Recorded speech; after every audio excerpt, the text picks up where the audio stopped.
Hey guys, what's up? Russell with 2 Trail Hikers. So, we bought the Thor Vegas, and after a cross-country trip and driving around, going to a couple of campgrounds, we decided that we really didn't like the way it drove. Looked at a couple of different options here and there. You can buy sumo springs, sway bars, all kinds of components that you can put underneath the suspension to improve the handling, stop body roll, so on and so forth. But one of the key things that we picked up on is Thor nor Ford will cover a front end alignment. Well, given my background in automotive, I know that camber doesn't have a whole lot of effect on overall performance going down the road and the tracking. It kind of affects tire wear and where the load is placed on the tire, so on and so forth. But then you've got caster and toe end that affect the way the vehicle drives. Now, we've noticed that in order to go straight, we have to hold the steering wheel kind of cocked off at 11, 10, 30, somewhere around in there to keep the coach going straight down the highway. That tells me that either the toe end is off, or when they adjusted everything, they didn't have the steering wheel perfectly centered and then set the toe on each wheel so the vehicle will track straight. There's several discussions out there on the forums for the E450 chassis, which is what this is built on, about increasing the caster degree and then having the toe end set, and it tremendously improved the overall drivability of the unit. I called around, talked to a couple of Ford dealers, talked to a couple of commercial truck shops, none of which was interested in changing the caster degrees on our Thor Vegas. Well, like I said, with my background, I've done front end alignments before, and if I had the equipment and the machine, which is the biggest expense, obviously, I could have done it myself and made the adjustments. But I don't have any way to check the specific camber and caster degrees right now to know what type of kingpin bushing to install in order to advance that caster degree. And basically, if you're looking at the side of the wheel, it's standing straight up and down. If it has negative caster, it's leaning back toward the back of the vehicle. And if it has positive, it's leaning more toward the front. Don't ask me all the mechanical and engineering aspects of it, but more caster leaning forward helps the vehicle to track and drive better. It also increases the return to center ability of the steering wheel, which in turn helps it track straight down the highway. Now, there's adjustments for the crown of the road and things of that nature, and you still have to stay within the manufacturer's recommended specifications, but there's that ability to change those kingpin bushings out to change that degree angle. So what ended up happening is, finally, after numerous phone calls, I found a commercial truck company that does tires and alignment, and from what I've read, that's the only thing they do. I called and talked with the owner, Walt, and explained to him what I had, and he immediately chimed right in and said it doesn't have enough caster. You need to have the toe set. The caster needs to be advanced.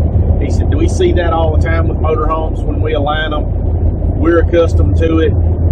You know, he really sounds like, to me, he knows what he's talking about, and he can relate with my mechanical background, and I feel confident enough to be able to take our coach to him. Here's the kicker, though. I'm having to take our coach over an hour away to get this done. And we live in a relatively large city with major interstates, a lot of trucking companies, from dump trucks to tractor trailers, so on and so forth. And none of those local guys wanted to touch it. Now, I don't know if it's because it's an RV or they just didn't want to get into all the calculations to do the degree change for the caster, or what the deal was. I don't know. Either way, it doesn't matter to me. The bottom line of it being is we found somebody, and the place is called Westar, and I may not be pronouncing it correct. I'll find out from Walt down here what the correct pronunciation is. but it's actually in Anderson, South Carolina. So right now I'm on Interstate 85, and I'm making my way down to Highway 81 to head down into Anderson. But I'm going to cut the recording here in just a second, cruise on down the interstate here. I'm starting to get into some traffic. And what we'll do is, if they'll allow me to, I'm going to try to do some video recording of the alignment specs and things of that nature, so you can get a first-hand view on what those degree changes are going to be. I'd like to get an image shot of the before and the after. So what it's set at when we purchased it from Thor to what they adjusted to. And I can tell you right now, driving down the interstate, you saw a tractor trailer go by. There's another one coming by in the outer lane. It's not going to have as much effect. But we get that want to wander all over the road. And I mean, granted, we took a cross-country trip in this coach, and we drove it. Beth didn't like it. She didn't feel real comfortable with it, but she could drive it. Same as me. When we first got going and really got out on the interstates rolling, I just felt like we were kind of floating on air, just out of control almost. But after driving it for a while, I got used to it. You know, it seemed to settle in a little bit and drive a little better. But still, yeah, it still wants to pull to the right. The steering wheel has to be cocked off center in order to keep it tracking straight. And it's hard to keep it tracking in the center of the lane. It just kind of wants to wander around. It reminds me, honestly, of an old, like, mid-70s Ford F-100 truck that my dad had that I learned how to drive in. And they didn't have adjustments on them. It was, you know, you just get in it and drive it. And literally, I think the steering wheel had like a foot of play in it, back and forth, back and forth. And you just kind of went down the road doing what we used to call sawing the wheel to keep it straight and keep it going. And I guess that's part of it. And also, too, I mean, I drive fire trucks. They're not sports cars by all means. 1,000 gallons of water in the back of them, or 2,000, depending on which apparatus it is. They want to wander on the road, and they're not real stable. But, you know, the last thing that I want to do, or anybody else is going to want to do, is have a nice recreational vehicle like this and go on a trip away from home to relax and enjoy their time away from work and away from the stresses of everyday life, and have a white knuckle, fight the steering wheel all the way there and all the way back ride. I mean, all the relaxation you get while you're there to recover from the drive to the location is going to be null and void and destroyed by the time you get everybody back home. So, all right, guys. Cruising on down here toward Anderson. I'm going to jump off from here for a few minutes, and hopefully we'll get to come back to you with some more. Worst case scenario, I'll at least have the printout that I'm going to get from them, and I'll be able to get you the degree specs and everything else that goes along with it to give you an idea, and then be able to report back to you on how much better the coach drives in relation to what I'm dealing with right now. So, appreciate you tuning in, guys. Stick with me, and I'll be back here in just a few minutes. Alright, guys, so we're out on the interstate now. Back on 85, headed towards Greenville. Definite improvement. I took some photos of the alignment specs, the alignment machine. They've got a pit where the front end drives out over it, so I couldn't get down in there to actually get any video of them changing the bushings and stuff as far as that goes. But they've changed. From the initial setup that we were dealing with, we were towed out both wheels. So the right front tire was trying to go that way, and the left front tire was trying to go that way. And they were fighting against each other. That was part of what our issue was.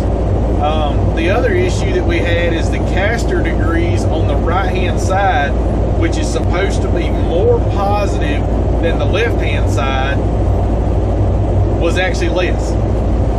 So the left side is right in spec. The right side was too far back. So he's advanced the right side caster beyond the measurements for the left side, adjusted the toe end, and now I'm out here on 85, and I guess we're getting some crosswinds and stuff because I feel a little push every now and then.